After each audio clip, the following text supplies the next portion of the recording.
তারিন তোরে সারা আইবাইছেন না, যত কিছুর বিনিময় আই তোরে বিয়ে করুম।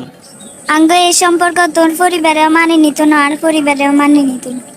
নিব নাকি ন নিব এটা পরে দেখা যাইব, কিন্তু আই তোরে চাইয়ে চাই। আর পরিবারের আই সিস্টেমে রাজি করাইতে মারুম, কিন্তু তোর পরিবারের তুই রাজি করাইতে হইব। আর পরিবার তো এই সম্পর্ক মানি লইত না, কেন হেতা করে রাজি করাম? কোনো ফ্যামিলি এইসব বিষয়ে রাজি হয় না, এটা সিস্টেমে রাজি করাইতে হইব। কেমনে? তুই আর আই যাই কোর্টে বিয়ে করি এলাম, একটা সময় তোর ফ্যামিলিও মানি লইব আর ফ্যামিলিও মানি নিব। পরিবারের অমতে এত বড় সিদ্ধান্ত লওয়া ঠিক হতো না। তারিন তোরে না আইলে বাইস্তান না, তুই না করিও না। আচ্ছা ঠিক আছে, আমি ভাবি দেখি। তুই এত কিছু চিন্তা করিও না, খালি একবার হ্যাঁ বলি দ। আচ্ছা ঠিক আছে। তোর কাবিনের বিষয়ে কিছু বলার আছে নি? কাবিন তো যা মন চাই ধরিও, মনের মিল যদি না থাকে তো কুটি টিয়ার কাবিন দিয়ে ওই সংসারে সুখ থাকে না। ঠিক আছে, কাবিন আর বুঝ মতো ধরুম, তুই কোনো আপত্তি রাখিও না। ও তোরে তো কথা আর কই ন, আগামী 10 দিন রে আমি তো আফ্রিকা চলে যাবো গই।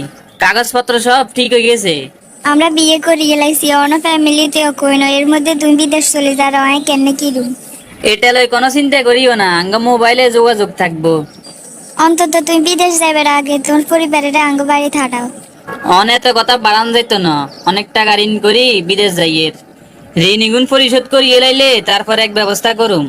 আর আই কি 4-5 বছরের লাই বিদেশ যাইয়েননি, 2 বছর থাই তারপরে চলিয়ামু দেশে। ততদিন তুই বাপের বাড়িতে থাকবে। ঠিক আছে, কথা যেটা কইছো এটা যেন মনে থাকে। অনগাত তুন টেনশন তোরে কেন, আঙ্গ দুজনেরই। ভাই হুন, বিদেশে যারে নিজের খেয়াল রাখবি, মনোযোগ দিয়ে কাজ কাম করবি, আর দেনা যেগুন করি যারে এগুন পরিশোধের ব্যবস্থা করবি। ঠিক আছে, চিন্তা করিয়েন না। বাবা তুই নিজের খেয়াল রাখিস, দিন বাড়িতে ফোন দিস। তোর মায়ের গায়ের শরীরের অবস্থা বেশি ভালো না। ঠিক আছে, চিন্তা করিয়েন না, আনেরা সারা আর আর আছে কে। যাই এবার মাল লগে দেখা করি লই।